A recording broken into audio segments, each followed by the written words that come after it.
House Foreign Affairs Vice Chair Darrell Issa joins me now. Great to see you, Congressman. Thanks for being here. It's just about how people feel.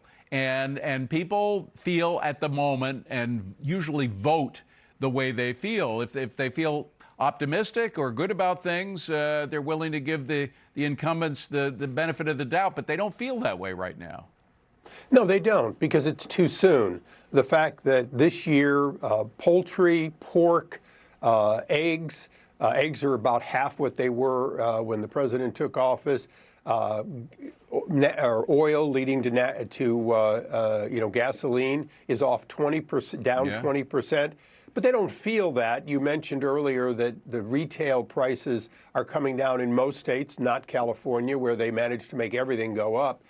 So one of the challenges is for the president to educate, but also he's taking action. You saw him deal with one of the areas that was up, beef prices, opening up import of beef, even against some of the complaints by domestic growers, because beef prices were up, and we all see that the cost of a steak or even ground beef is really, really high. Part of it he can fix.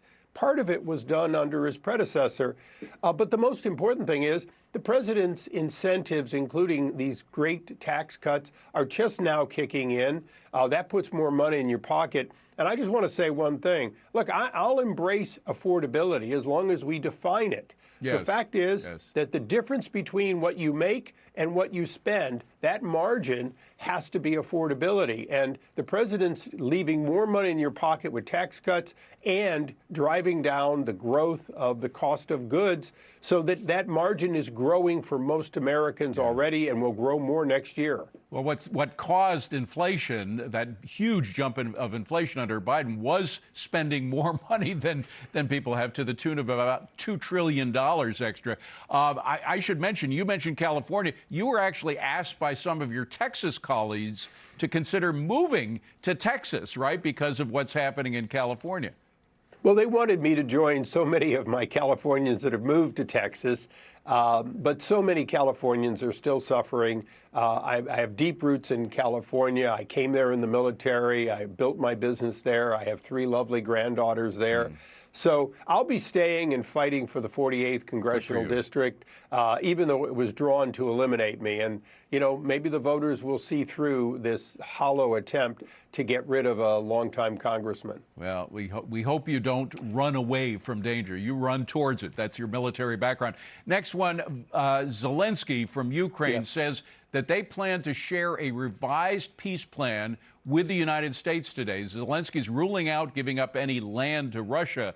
So is Zelensky being realistic about ending the war?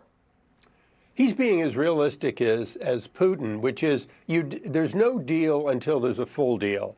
So for him to tell Ukrainians that are behind Russian lines that he's abandoning them would be simply wrong.